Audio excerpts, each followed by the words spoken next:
Gracias, muchas gracias al padre García Gallardo y muchas gracias a todos los que nos acompañan hoy. Yo esta tarde no voy a consumir un turno de palabra. Los verdaderos turnos los van a tener el profesor Gambra y el queridísimo amigo Juan Manuel de Prada, y yo me voy a permitir tan solo decir dos palabras introductorias sobre el tema en general y una palabra introductoria sobre cada uno de los oradores principales de esta noche. De esta noche aquí, de esta tarde en muchos lugares, desde los que nos escuchan. Miren, dedicar una sesión de las conversaciones de la esperanza, de estos ciclos formativos del Consejo de Estudios Hispánicos Felipe II, que es, por así decir, el brazo cultural de la comunión tradicionalista, puesto bajo el alto patronato de Su Alteza Real Don Sixto Enrique de Borbón,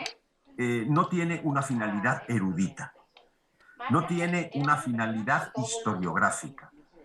no tiene una finalidad siquiera de reflexión histórica, sino que pretende recordar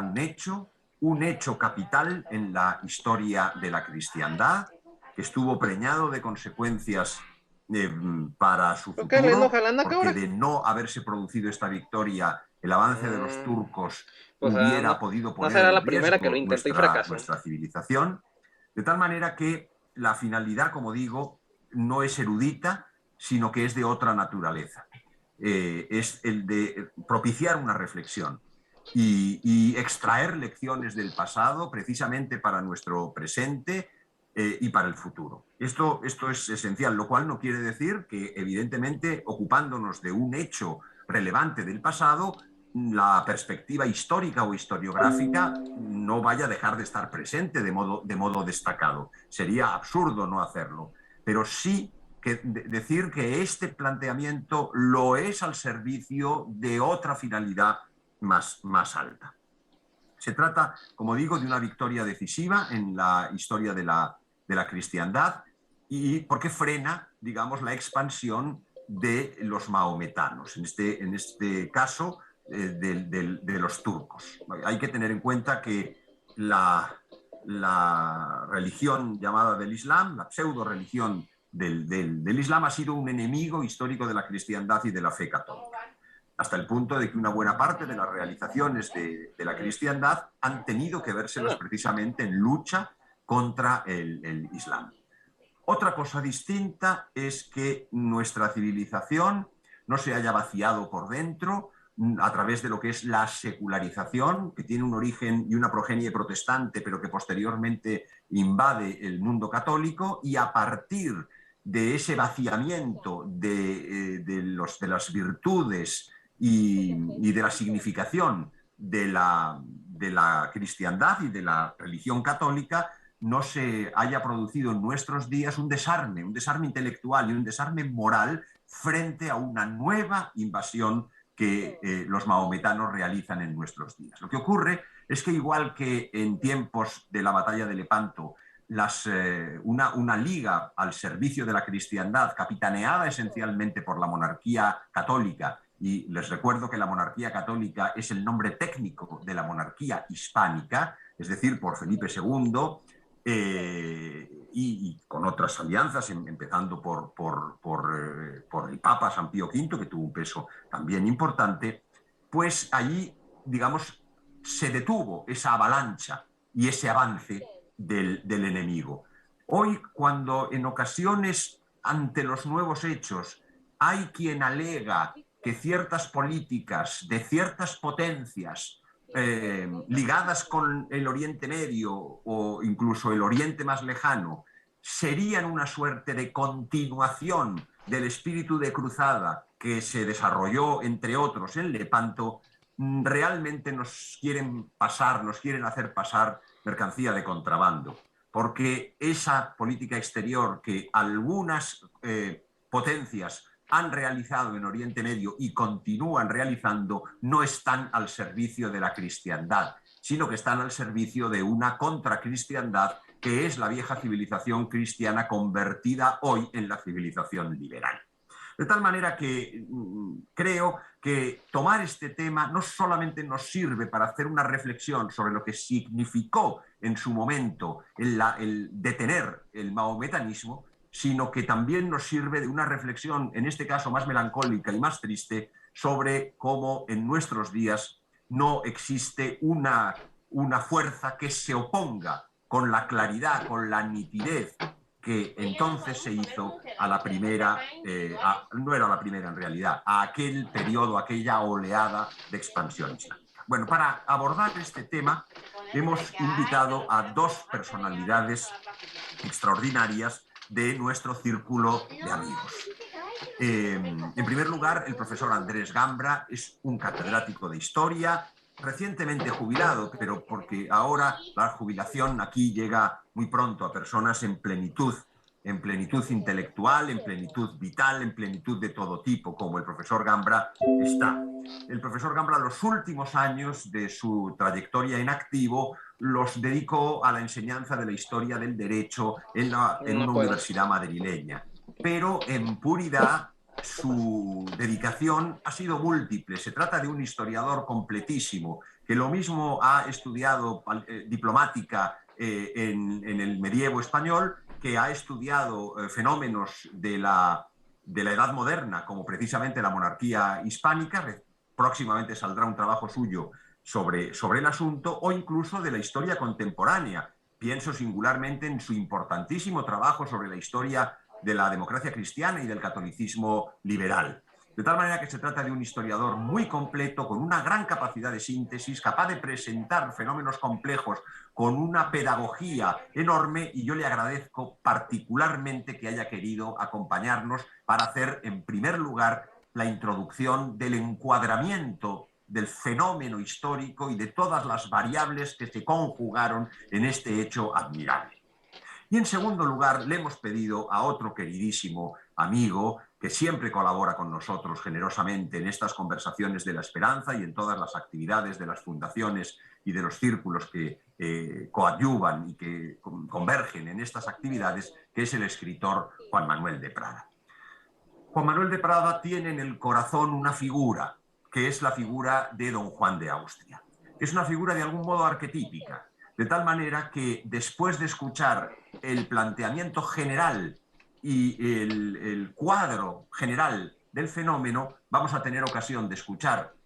a Juan Manuel de Prada una apasionada presentación sobre una figura extraordinaria de la historia del periodo, como es Don Juan de Austria.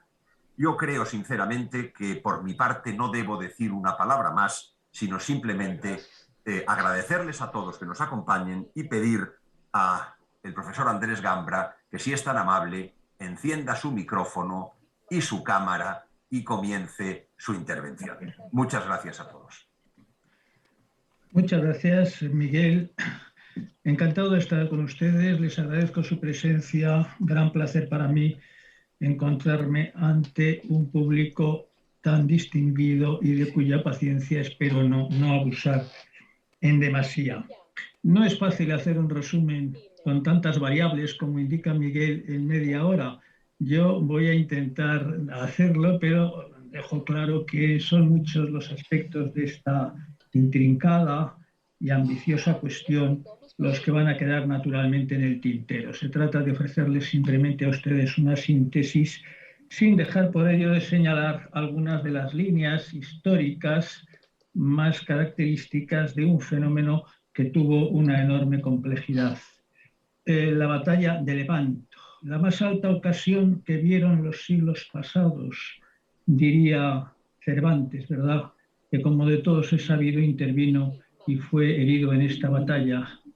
Los turcos, en sus fuentes, las que se conservan, hablan de la batalla de la armada derrotada, porque en la historia de sus armadas fue la única que hasta entonces, armada verdaderamente real, había sido vencida. Y este dato refleja la importancia que tuvo esta gran batalla que, como ahora vamos a ver,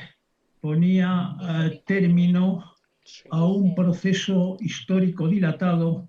de confrontación entre dos gigantes, dos colosos en el Mediterráneo,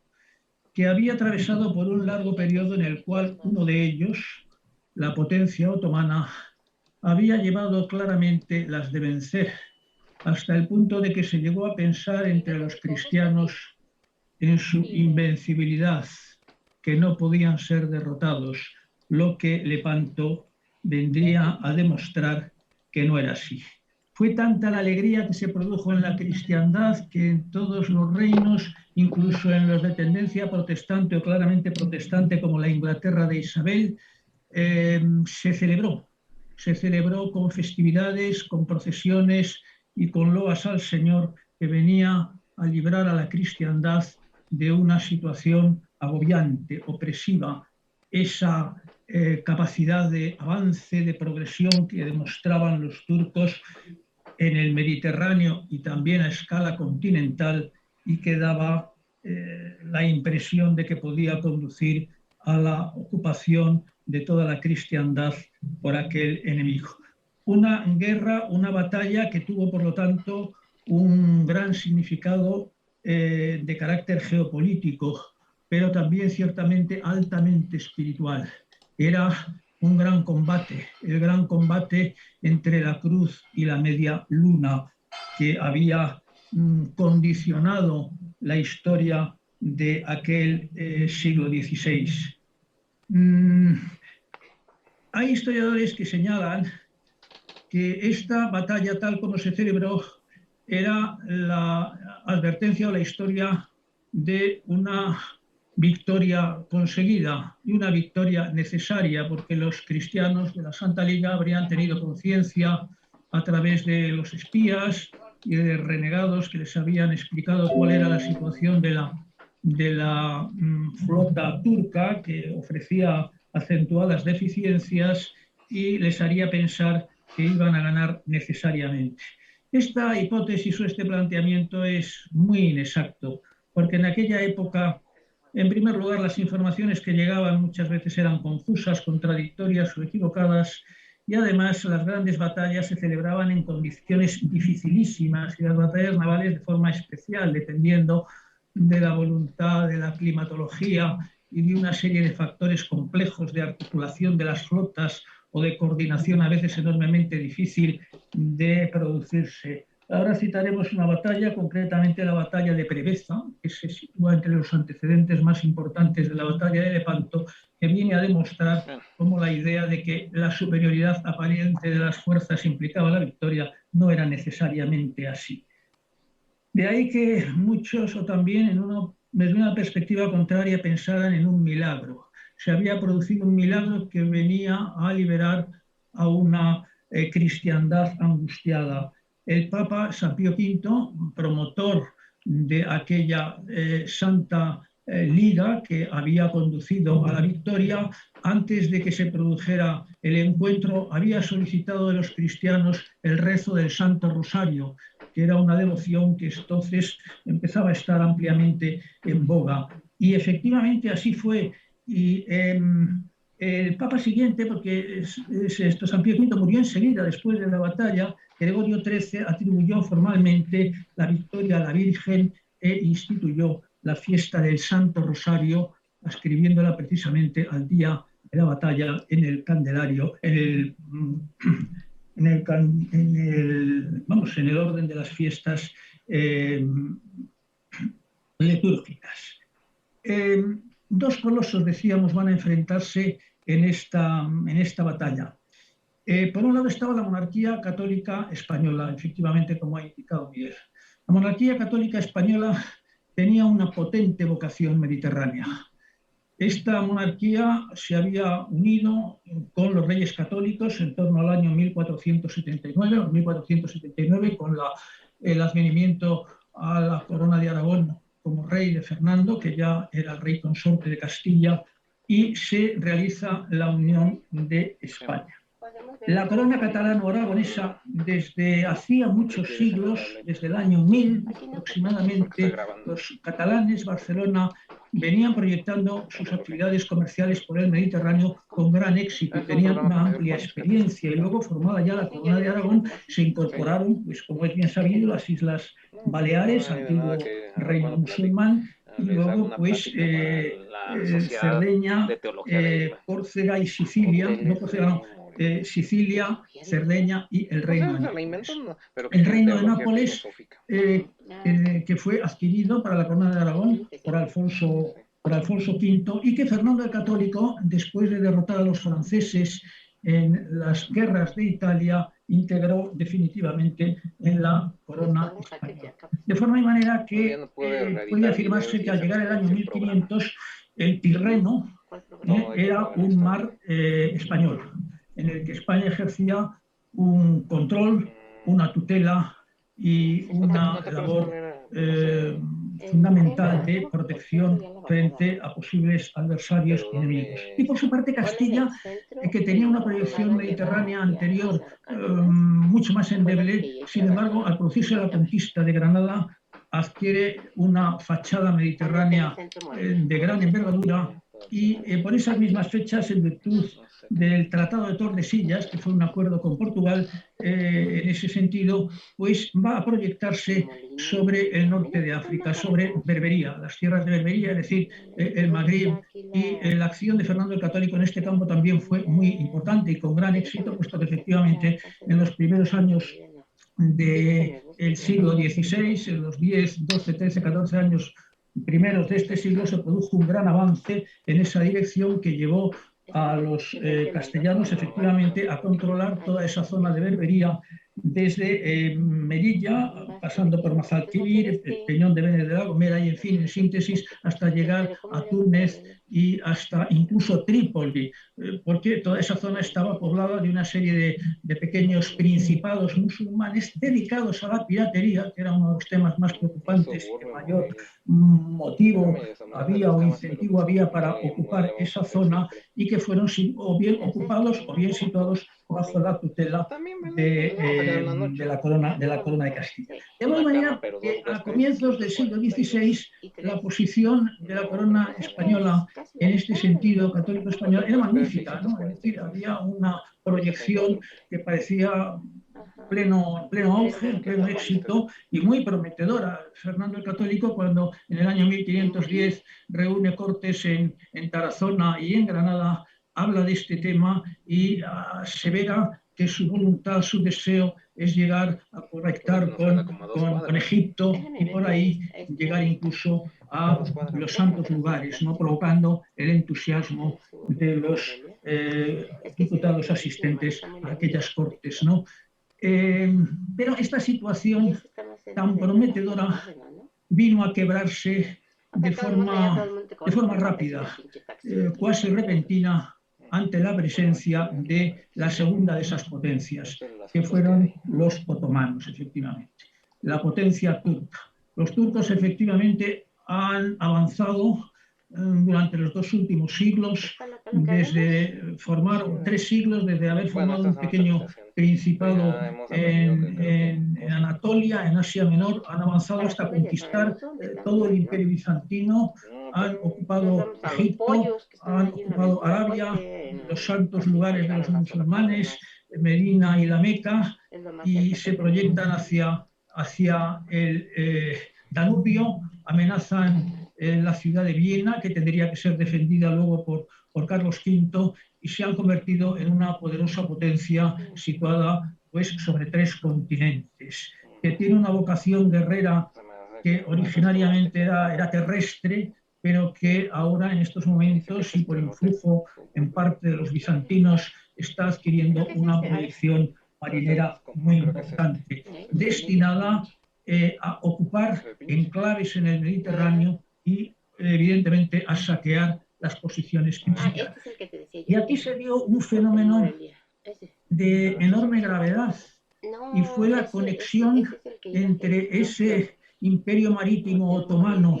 emergente y poderoso y los berberiscos del norte de África. Coyunda,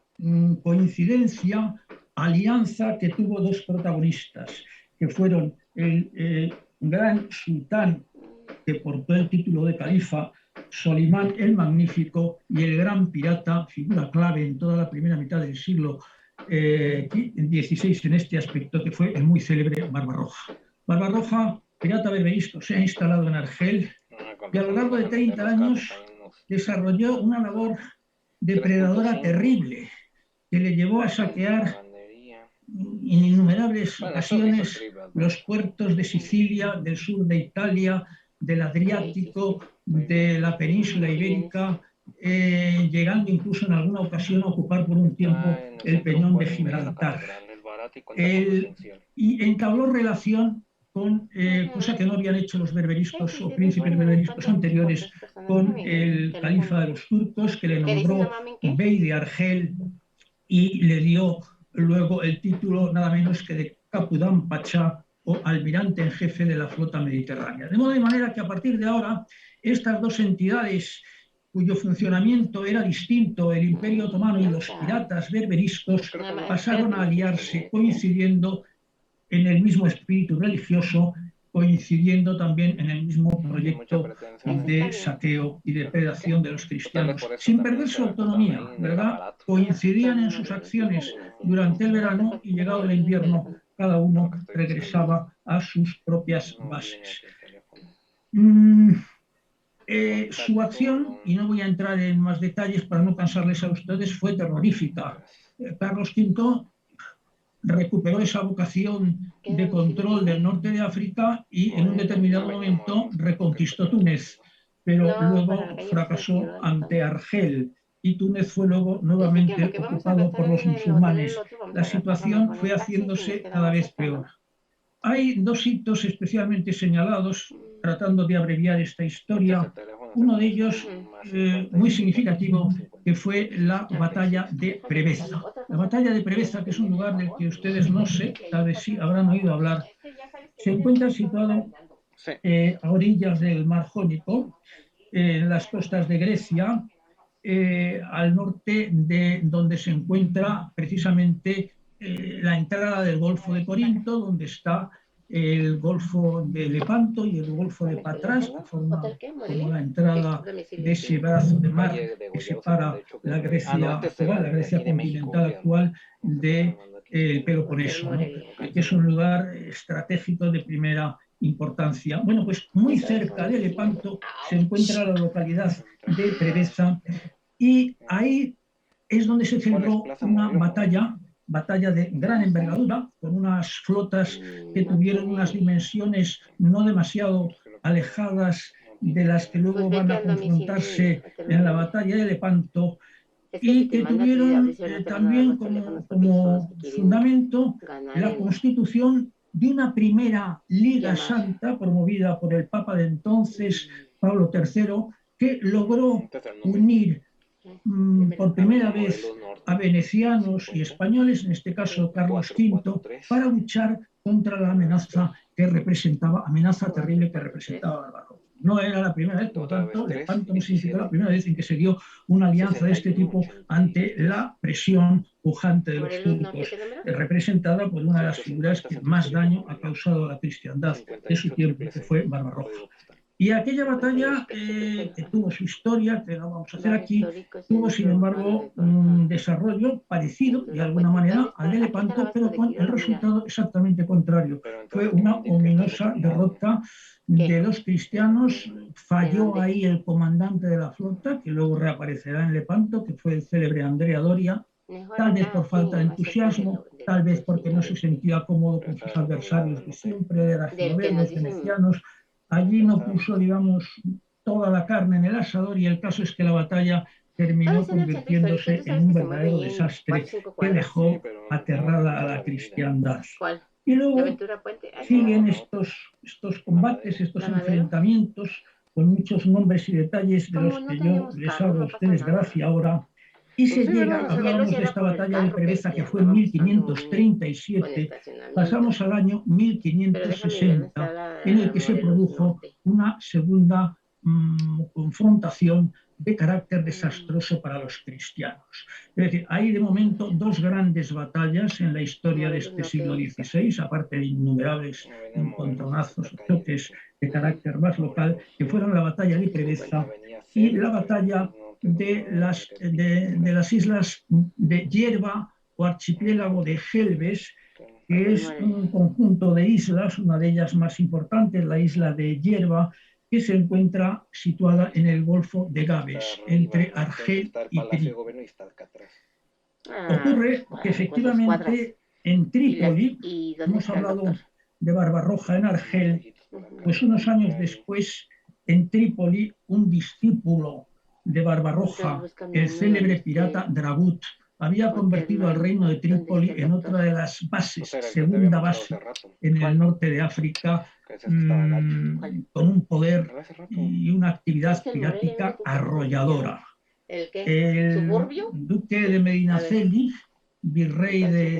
de Sicilia entonces, suburbio, ¿cómo? diría que todas las costas del Mediterráneo se morían de hambre a causa del miedo, de la persecución, de la actividad de esos piratas y concretamente de Dragut.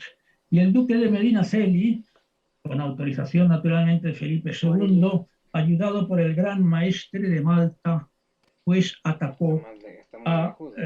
Trípoli, se dirigió a Trípoli, no consiguió entrar, en un segundo momento se conformó con ocupar aquel archipiélago de los Yelbes, dejó allí una tropa, se retiró y los turcos, dirigidos por un pirata de gran talla que se llamaba Pialí, causaron una mortandad enorme entre los ocupantes de la isla de Yerba, que habían querido desalojarla, no pudieron, y aquello tuvo un carácter también espantoso. Un gran fracaso para Felipe II,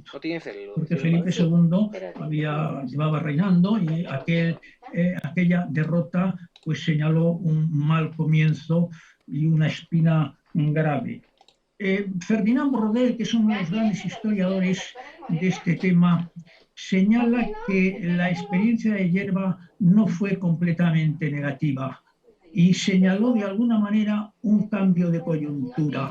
en el que empezó a producirse. Él dice que en Yerba se llegó al momento cenital, el momento máximo del poderío turco que se había adueñado del Mediterráneo central para temor y horror de la cristiandad. Pero sin embargo, la batalla de Yerba a la vez significó también el comienzo de su declinar. Y dice, yo me acuerdo que era la calle Vasco de culpa de los Quiroga, porque de ahí tomamos fue un camión. culpa de Felipe II. Porque Felipe II aprendió de aquella experiencia y a partir de entonces y en los años siguientes empezó a mejorar de forma sistemática las flotas de galeras de los distintos reinos, de forma y manera que no de la noche a la mañana, pero sino a lo largo de un periodo de varios años, cuando llegue la hora de Lepanto, la flota española era, en el conjunto de los distintos reinos españoles, era una flota mucho más poderosa de lo que había sido en los tiempos de Yerba o en los tiempos de la batalla de Trebeza. Y efectivamente la acción de los turcos de alguna manera empezó a declinar levemente. No se nota a partir de ese momento exactamente la misma intensidad. Van adquiriendo un cierto miedo, se meten en una aventura en el año 65 muy complicada, que les salió mal, que fue la conquista de la isla de Malta, que constituyó un fracaso tremendo frente a la orden de los hospitalarios de la orden de San Juan, que logró rechazar aquel ataque. Conquistan, sin embargo, la isla de Quíos en el Egeo, que era el último enclave que les quedaba a los genoveses, y al llegar el año 1570 ponen su mirada en la isla de Chipre. La isla de Chipre es el punto de arranque de la batalla de Lepanto, es el desencadenante. La isla de Chipre es una isla que, como ustedes saben, está muy adentro en el Mediterráneo, al sur de Anatolia. Es una isla que está situada muy netamente en lo que sería el ámbito de influencia turco, pero era la joya de la corona de los venecianos. Los venecianos habían pagado un tributo a los egipcios para que les permitieran mantenerse ahí, y cuando los otomanos ocuparon Egipto, unos años antes, pues sin embargo mantuvieron aquella situación, recibieron el arrendamiento de Venecia y les dejaron permanecer ahí. Pero ahora cambian de opinión. aquel puerto se había convertido en un enclave donde pues recalaban los corsarios cristianos, que también los había, y era un peligro para la circulación de la ruta comercial entre Constantinopla y Egipto. Después de darle vueltas, no sin dudas, se optaron por su conquista, incluso, bueno, por ocuparla, y enviaron una embajada a Venecia proponiendo una cesión pacífica, a lo que Venecia se negó, porque, insisto, se trataba de una pieza clave en su sistema comercial ya muy deteriorado, es verdad, porque habían perdido muchas posiciones, pero no querían perder aquella. Y cuando se dieron cuenta de que los turcos iban de verdad, es decir, que iban a atacar Chipre, entonces pues tomaron la decisión, que les costaba mucho adoptar, de dirigirse a Felipe II con la mediación del Papa San Pío V para pedirle ayuda. Felipe II se mostró reacio en principio a prestarles esa ayuda, porque en la propia corte española había oponentes a esa idea. El propio Andrea Doria, evidentemente genovés, no entendía muy bien lo que pretendían los venecianos, que querían que se fuera a conquistar Chipre, que estuvo en el quinto pino, pues menuda empresa. Alba, por supuesto, era también, el duque de Alba, era opuesto a que España se enredase en una lucha mediterránea complicada, más allá de mantener un equilibrio, y aquella empresa era muy complicada, lo que le preocupaba era Flandes. El príncipe de Éboli, en cambio, veía la cosa de manera distinta e insistía en la importancia que tenía para la corona española la centralidad del Mediterráneo. En todo caso, las indecisiones, las dudas lógicas de Felipe II desaparecieron ante el hecho de la rebelión de los moriscos, que precisamente por entonces se produce en España, la rebelión de los moriscos, de la cual fue nombrado frente a ella comandante general el príncipe Don Juan, que demostraría, a pesar de su juventud, gran eficacia en aquella acción, y que va a convertirse entonces y en los años siguientes en el gran paladín, inspirador, entusiasta de la lucha contra el Islam en el Mediterráneo, y a la líder de la facción cortesana que se inclinaba a intervenir en aquella batalla. Los moriscos consta que pidieron ayuda a los berberiscos del norte de África, que les prestaron alguna ayuda, pero que yo nada más fue en ese momento el Chali, que era el que mandaba entonces en Argel, lo que hizo fue conquistar Túnez, ¿no? Bueno, toda la situación se agravó, y coincidiendo con el final de la derrota de los moriscos y la petición insistente de San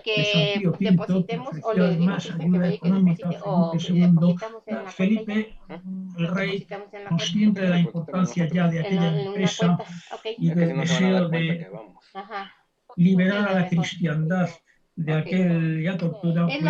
adoptó la decisión de ponerse de acuerdo con las potencias que tenían que intervenir, fundamentalmente las tropas papales y Venecia.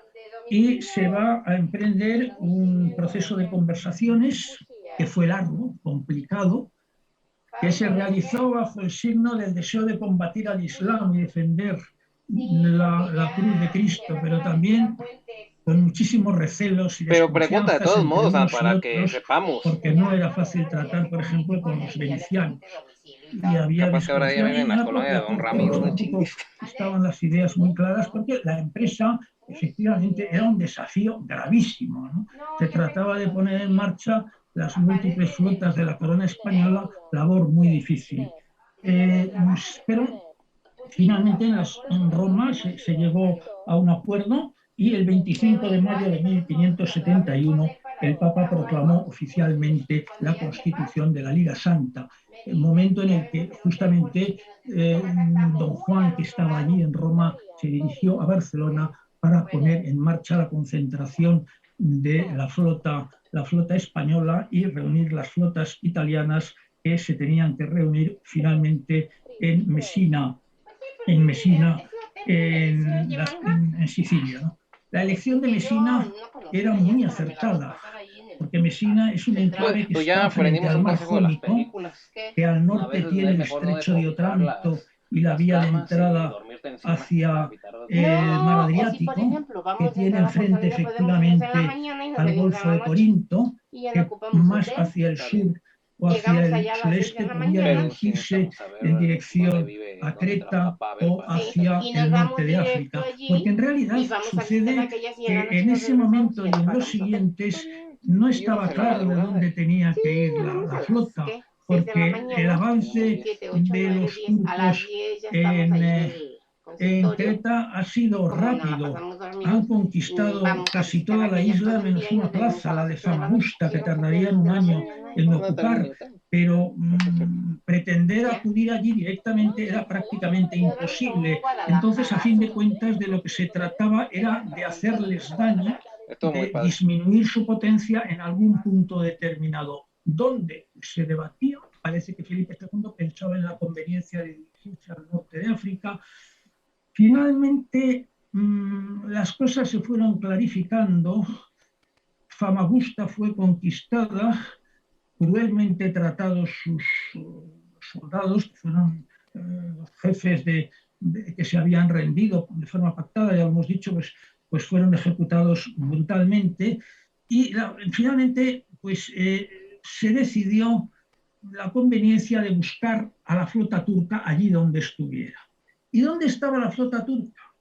Pues la flota turca se estaba acercando, se había acercado, se sabía que estaba ahí. ¿Por qué? Porque los turcos, sabedores también de que los cristianos se estaban organizando en su contra, habían formado una doble flota. Una flota dirigida por Petrev Pachá, que era un comandante importante, que se dirigiría hacia la isla de Creta y hacia el estrecho de Otranto en busca de la flota cristiana, si es que se organizaba, y otra hacia Famagusta. Cuando Famagusta fue conquistada, todas esas flotas se unieron y convergieron hacia la zona del Jónico y la entrada del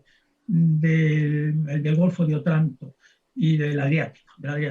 Y allí hicieron una serie de actividades de saqueo sin atreverse a adentrarse mucho en el Adriático y terminaron repostando precisamente en Lepanto. Y esa noticia le llegó a los cristianos y don Juan entonces